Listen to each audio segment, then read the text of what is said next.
மாசு அவர்கள் மட்டும்தான். இளம் பேச்சாளர்கள் 182 பேருக்கு மட்டும் வாய்ப்பு தரவில்லை.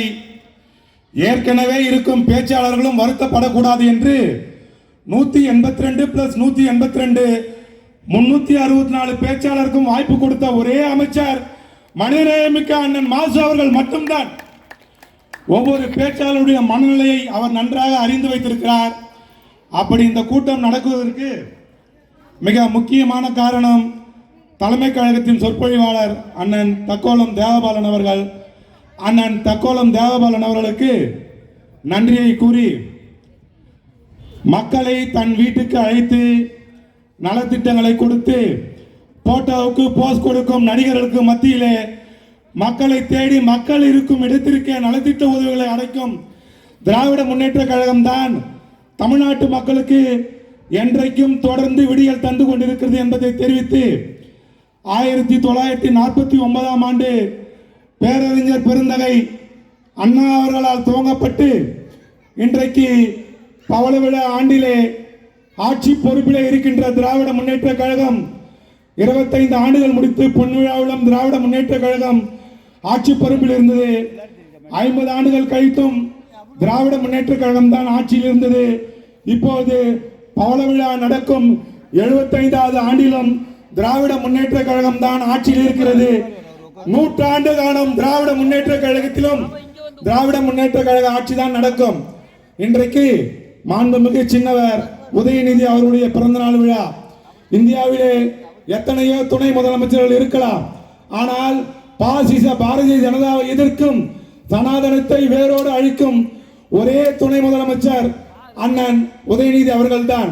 2019ஆம் ஆண்டு நாடாளுமன்ற தேர்தலிலே தமிழ்நாடு முழுக்க சுற்றுப்பயணம் செய்து திராவிட முன்னேற்ற கழகம் வெற்றி பெறுவதற்கு காரணமாக இருந்ததால் தான் தலைவர் அவர்கள் இளைஞர் அணி செயலாளர் பொறுப்பு வழங்கினார்கள்.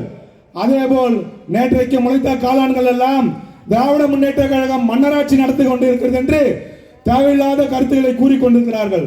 2021ஆம் ஆண்டு சேப்பாக்கம் திருவல்லிக்கேணி தொகுதியிலே 70,000 வாக்குகள் வித்தியாசத்திலே வெற்றி பெற்று மக்களால் தேர்ந்தெடுக்கப்பட்ட சட்டமன்ற உறுப்பினராக இருந்தாலும் தலைவர் அவர்கள் அவருக்கு அமைச்சர் பதவி தரவில்லை. பிறகு நாடாளுமன்ற தேர்தல் வந்தது. அதிலேயும் தமிழ்நாடு முழுக்க சுற்றுப்பயணம் செய்து 40க்கு 40 தொகுதியில் வெற்றி பெற்ற பிறகுதான் அவருக்கு துணை முதலமைச்சர் பதவி கொடுக்கப்பட்டது. விளையாட்டுத்துறை அமைச்சர் என்றால் கடந்த ஆட்சியிலே விளையாட்டுத்துறை அமைச்சரின் பெயர் கூட யாருக்கும் தெரியாது. காரணம், ஜெயலலிதா எந்த அமைச்சரையும் தொடர்ந்து அந்த பொறுப்பில் வைத்திருக்க மாட்டார். ஆனால் விளையாட்டுத்துறை அமைச்சராக பொறுப்பேற்ற அண்ணன் உதயநிதி அவர்கள் செஸ் போட்டு இங்கே எல்லா தகவலையுமே சொல்லிவிட்டார்கள். பேச்சாளர்களுக்கு வேலையே இல்லை, நிர்வாகிகள் திமுக அத்தனை சாதனையும் சொல்லிவிட்டார்கள். ஆனாலும் சொல்ல வேண்டிய கட்டாயத்திலே செஸ் போட்டி, கேல போட்டி, ஃபார்முலா போட்டி என்று நடத்தி இன்றைக்கு குகேஷ் என்ற 18 வயது மாணவன் இந்தியாவிலே செஸ் சாம்பியன் பெற்று தமிழ்நாட்டிற்கும் திராவிட மாடல் நல்லாட்சிக்கும் மிகப்பெரிய சாதனையான விருதை பெற்று தலைவர் தளபதி அவர்கள் 5 கோடி ரூபாய் சன்மானமாக வழங்கியுள்ளார்.